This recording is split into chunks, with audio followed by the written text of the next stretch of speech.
In this lecture, we will generate the database code that is responsible for creating all the tables for us from this model. To do that, make sure we are using models instead of model here. It should be models. Save it. And an additional step, go to settings.py, search for installed apps or installed. That should take us to installed apps. We have to add our app here. Right when we created, I missed it. If you have already done this, you are awesome. EMP app. So our application should always be a part of that project. Save it. Go to command line. You want to come out of this shell, hit Control D. That will get you out of that shell. Make sure you're under the project directory.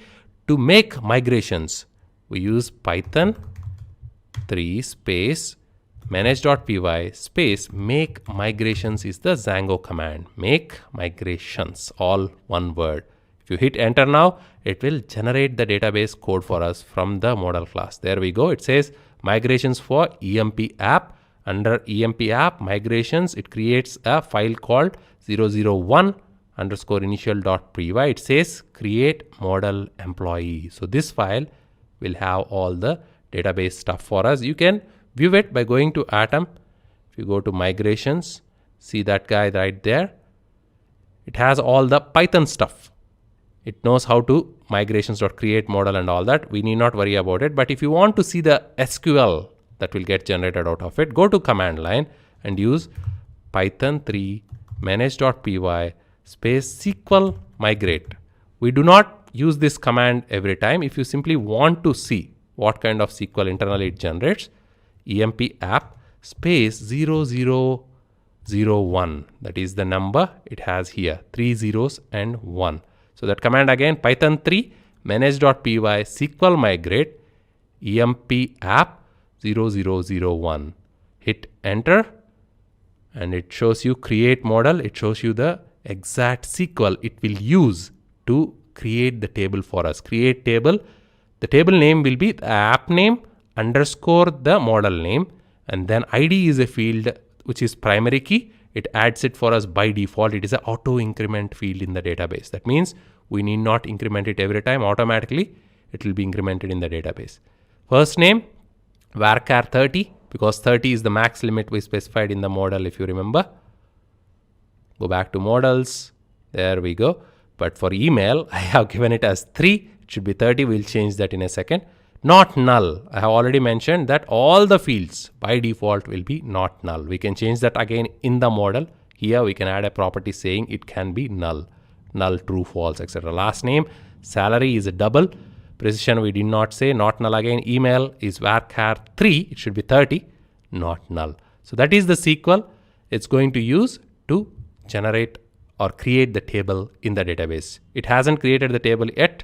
Let's go back. Change this to 30, save it, come back. Let's do the make migrations again. Python 3 space manage.py make migrations, hit enter.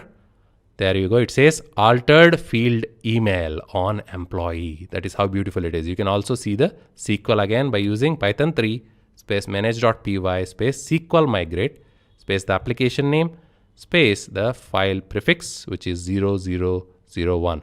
You see here, now it's 0002.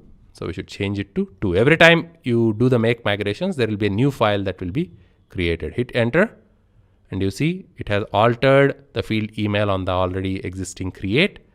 Alter table, employee modify email to varchar 30. So it will keep all these commands and it will use all the migrations. So this is the preferred way of creating database from models while working with Django applications, because Django will take care of all that database stuff for us. We haven't executed the migrate command. Let's do that as well. Go to the command line. To migrate, we'll use Python 3 manage.py migrate. Hit enter. That will execute everything, whatever commands we need. It creates all the Django tables and also our EMP model tables as well. Now you can go to MySQL Workbench, say use employee DB, execute that, and the database will switch to employee DB. Under employee DB, if you say show tables, execute that, you will see a ton of tables here. So Django will create all these admin related tables, all the security, admin, etc. And at the end, the only table we care about for now is the emp app underscore employee. Do a select star from emp app underscore employee. Select that, execute, and you will see ID, first name, last name, salary, and email.